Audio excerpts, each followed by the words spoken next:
അടുത്തത് നാലാമത്തെ സർവനാം, പ്രശ്നവാചക സർവനാം. പ്രശ്നവാചകം എന്ന് പറഞ്ഞാൽ പ്രശ്നം എന്ന് പറഞ്ഞാൽ ചോദ്യം, ചോദ്യം ചോദിക്കാൻ വേണ്ടി ഉപയോഗിക്കുന്ന സർവനാം, അതാണ് प्रश्नवाचक സർവനാം. किसी व्यक्ति या वस्तु के विषय में प्रश्न करने के लिए प्रयुक्त സർവനാം. അതായത് ഏതെങ്കിലും വസ്തുക്കളെയോ വ്യക്തികളെയോ പറ്റി നമ്മൾ ഒരു ചോദ്യം ചോദിക്കാനായിട്ട് ഉപയോഗിക്കുന്ന സർവനാമാണ് എന്ത്? പ്രശ്നവാചക സർവനാം. ഉദാഹരണത്തിന് ബാഹർ കോൻ ഖടാ ഹെ, അതായത് പുറത്ത് ആരാണ് നിൽക്കുന്നത്. കോൻ എന്ന് പറഞ്ഞാൽ ആര്, ഇവിടുത്തെ അർത്ഥം ആര്, പുറത്ത് ആര് നിൽക്കുന്നു. അപ്പൊ എന്താണ്? അതൊരു വ്യക്തി ആയിരിക്കുമല്ലോ. ആ വ്യക്തിക്ക് പകരമായിട്ട് ചോദ്യം ചോദിക്കാൻ ഉപയോഗിച്ച സർവനാം, അതാണ് പ്രശ്നവാചക സർവനാം.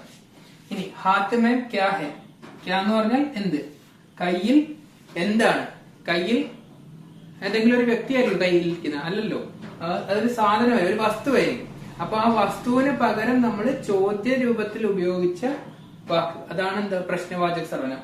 ഇവിടെ വ്യക്തിക്ക് പകരം ഉപയോഗിച്ചു, ഇവിടെ വസ്തുവിന് പകരം ഉപയോഗിച്ചു. രണ്ടും എന്ത് തന്നെയാണ്? ചോദ്യം ഉണ്ടാക്കാൻ ഉപയോഗിച്ച വാക്കുകളാണ്. അതുകൊണ്ട് തന്നെ ഇതിനെ രണ്ടിനെയും എന്തെന്ന് പറയാം? പ്രശ്നവാചക സർവനാം എന്ന് പറയാം. വ്യക്തികളെയോ വസ്തുക്കളെയോ കുറിച്ച് നമ്മൾ ഒരു ചോദ്യം ചോദിക്കാൻ ഉപയോഗിക്കുന്ന സർവനാമാണ് പ്രശ്നവാചക സർവനാം. എക്സാമ്പിൾ ബാഹർ കോൻ ഖടാ ഹെ, പുറത്ത് ആരാണ് നിൽക്കുന്നത്.